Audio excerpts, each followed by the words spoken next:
these had married foreign women, and some of them had children by these wives.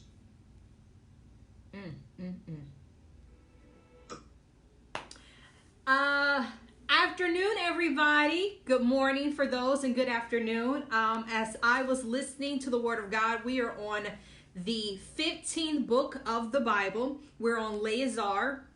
And again, this is the 15th book of the Bible. There's 39 books in the Old Testament, and there's 27 in the New. The author was a scholar EZRA, and it was written in 450 BC before Christ. Claims to fame in EZRA is hundreds of men sending away foreign wives. They had married against God's wishes. The story covers a period of the great exile and rebuilding the temple, just like we kept hearing in 1st, 2nd Kings and 1st and 2nd Chronicles. Those are the things. It's just everything's kind of leading up and giving the backstories. As I was listening to the Word of God, because there's only 10 chapters, so I was like, I don't have anything highlighted in this particular book, so I was like, let me listen to the Word of God. And it was boring, which I expected it to be. And as I was listening, I was like, I'm not really hearing anything. I said, maybe because I'm not really giving it my attention. And as I listened, I said, okay, I hear them building the temple, getting everything ready, having protection. And then as we get closer to the end, I hear how God is displeased with them marrying foreign wives. And I was like, You know, I ain't gonna say nothing, but I was just like, interesting as far as the word. And I'm listening to it, and I was like, all right, I guess that's what I'm receiving from the book. And then I go over here to my at-a-glance information, and that's exactly what this chapter is about. And I was like, wow. So my understanding was right on cue before I even before I even read what I was actually supposed to. So let's just jump into it. The famous stories includes King Cyrus declares the work of the temple that it may begin, meaning I'm allowing this work to begin. But there was a lot of during this, like, they kind of go back and forth because it was about taxes and things like that, and who can do this and who couldn't.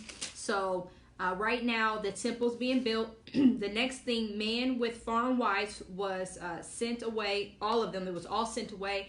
God did not approve his people marrying outside of his people, which I kind of love, but as far as the word, anyways, most famous verses is EZRA 1 and 5. Then the family heads to Judah and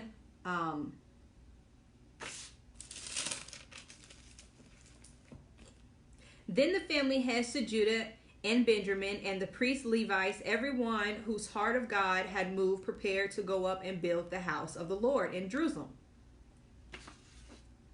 I don't know why that's the most famous, so let me reread it again.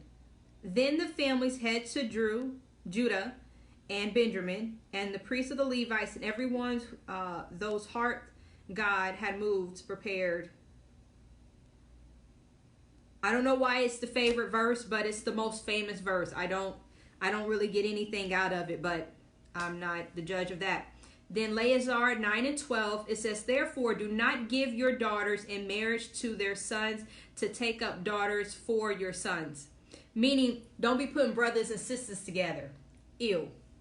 Which is what it says right here. Do not seek a treaty of a friendship with them at any time, that you may be strong and eat good things of the land, and leave it to your children as an everlasting inheritance. I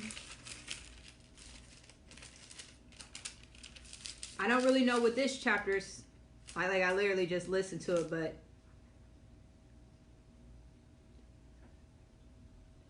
I don't know why it's the most famous verse, but it is. So, but again, this is the prayer about international marriage. So it's international marriage, interracial marriage, and then I said international. That's crazy. And then people's confession of their sin, and this is when the guilty of You know what? I've already said it. God really just wanted these certain people to be with their own kind.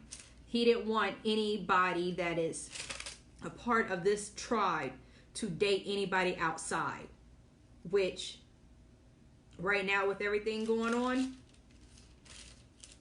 it's kind of hard to stop love, but there's a reason why certain people should only be with certain people, and I guess God was completely mad about that. I won't talk too much about that because that's a whole... I'm a quilt. I'm mixed with so many different things, so I don't know. That's interesting that this tribe was completely off limits to any other tribe. Important parts about the book. This book details the rebuilding of Solomon's temple and after the Great Exile, which this book is about, which I just said.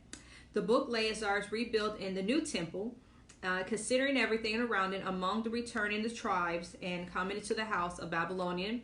Later first returned to stop of all the city walls. The workers felt burnt out and they started to become spiritually lazy.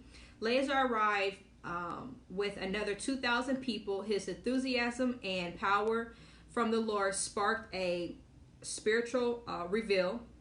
One problem before the exile was that the men married foreigners who chronically drove them away from their God into adultery. So this is the reason why God didn't want them dating outside of their clan is because of what they worship. So that clears up any misguided information that I may said, especially dealing with my own personal preference.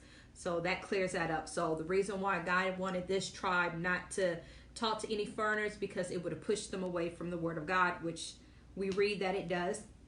Lazar was dumbfounded to find that the people were already doing this again. Meaning, he was like, bro, we just got here. Like, we just finally got good with God, and you've finna mess up already. So he's just dumbfounded right now. Like, he's just like, he can't believe what's actually happening. Before the temple was even built, meaning they start tripping before the temple can even get built. When the man repented and offered to send the foreign women away, Lazar did not object, meaning he was very happy. He was like, oh, you gonna get rid of them? Perfect. Go ahead. Get rid of them. And then the next important part is by the end of Lazar, Israel had renewed its relationship with God, and they started to be very obedient.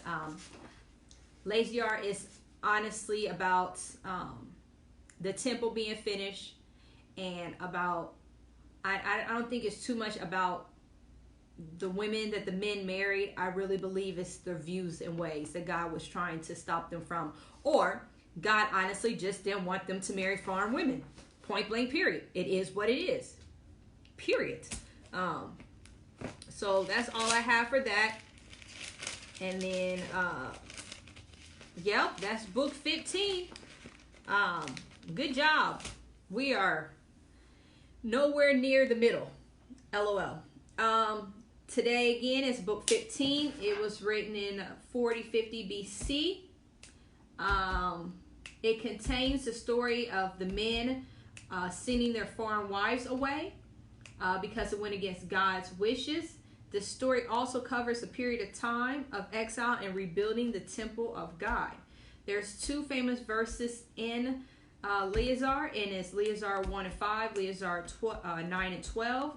Don't know why they're the favorite, but they are. I don't have a favorite. I just listened to the word of God today, and that's pretty much all I have, and that's all I'm going to speak about. I'm about to get cozy on my couch, have my hot cocoa, and watch a movie. You guys have a great day. Bye.